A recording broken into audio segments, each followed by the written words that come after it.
அனைத்து நண்பர்களுக்கும் வணக்கம். இன்றைக்கி இந்த வீடியோவில் எதை பற்றி பார்க்க போகிறேன்னா, டுடே சீரியல் ரிவ்யூ பார் மல்லி சீரியலாக அடுத்தடுத்து என்னென்ன சுவாரஸ்யமான நிகழ்வு நடக்க போகிறது தான் இன்றைக்கி இந்த வீடியோவில் பார்க்க போகிறோம். அதுக்கு முன்னாடி நம்மளோட சேனலுக்கு முதல் முறை வரணும், நம்ம சேனலை சப்ஸ்கிரைப் பண்ணிக்கோங்க, கூடவே பெல் ஐக்கானை கிளிக் பண்ணிக்கோங்க. இந்த வீடியோ பிடிச்சிருந்தா லைக் பண்ணுங்கள், இந்த வீடியோ பிடிக்கலாம் டிஸ்லைக் பண்ணுங்கள். வாங்க ஃப்ரெண்ட்ஸ், வீடியோக்குள்ளே போகலாம். வீடியோக்குள்ளே போகிறதுக்கு முன்னாடி உங்களுக்கு மல்லியை பிடிக்குமா, இல்லை வெண்பாவை பிடிக்குமா, இல்லை விஜய் பிடிக்குமான்னு மறக்காமல் கமெண்ட்டில் சொல்லுங்கள். நம்மளோட மல்லிக்கு ஏற்பட்ட சின்னதாக ஒரு களங்கமான பிரச்சனைக்கு, அதாவது நம்மளோட ராஜேஸ்வரி ரஞ்சிதாவும் சேர்ந்துட்டு அரவிந்தை வச்சு ஒரு பிளானை போட்டு மல்லி மேலே தப்பான ஒரு கேரக்டரான ஒரு பிரச்சனையை வந்து செயல்படுத்திட்டு இருந்தாங்க. அரவிந்த் கூட தப்பான பழக்கத்தில் இருக்கிறா அப்படின்னு சொல்லிட்டு விஜய்கிட்ட ஆர்கியூமெண்ட் நம்மளோட ரஞ்சிதாவும் ராஜேஸ்வரியும் பண்ணிகிட்டு இருந்தாங்க. இதுக்கெல்லாம் நம்மளுக்கு முட்டுக்கட்டையாக போடுற மாதிரி நம்மளோட விஜய் வந்து நான் தான் அரவிந்தை வர சொன்னேன், இதில் என்ன பிரச்சனைன்னு சொல்லிட்டு இருந்தாங்க.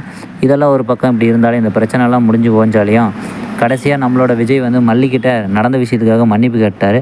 நம்மளோட ராஜேஸ்வரியும் மன்னிப்பு கேட்க சொல்லி இந்த ராஜேஸ்வரியும் ரஞ்சிதாவும் அடங்கவே மாட்டேங்கிறாங்க. அடுத்தடுத்து மல்லிக்கு ஒரே தலைவலியும் பிரச்சனையுமாக கொடுத்துருக்காங்க. மல்லிக்கு எதுக்கு தான் அந்த நிலைமையும் தெரியலைங்க. ஓகே ஃப்ரெண்ட்ஸ், இந்த வீடியோ பிடிச்சிருந்தா வீடியோ பிடிக்கலன்னா டிஸ்லைக் பண்ணால் நம்மளோட சேனலை சப்ஸ்கிரைப் பண்ணிக்கோங்க, கூட பெல் ஐக்கானை கிளிக் பண்ணிக்கோங்க. தேங்க்யூ.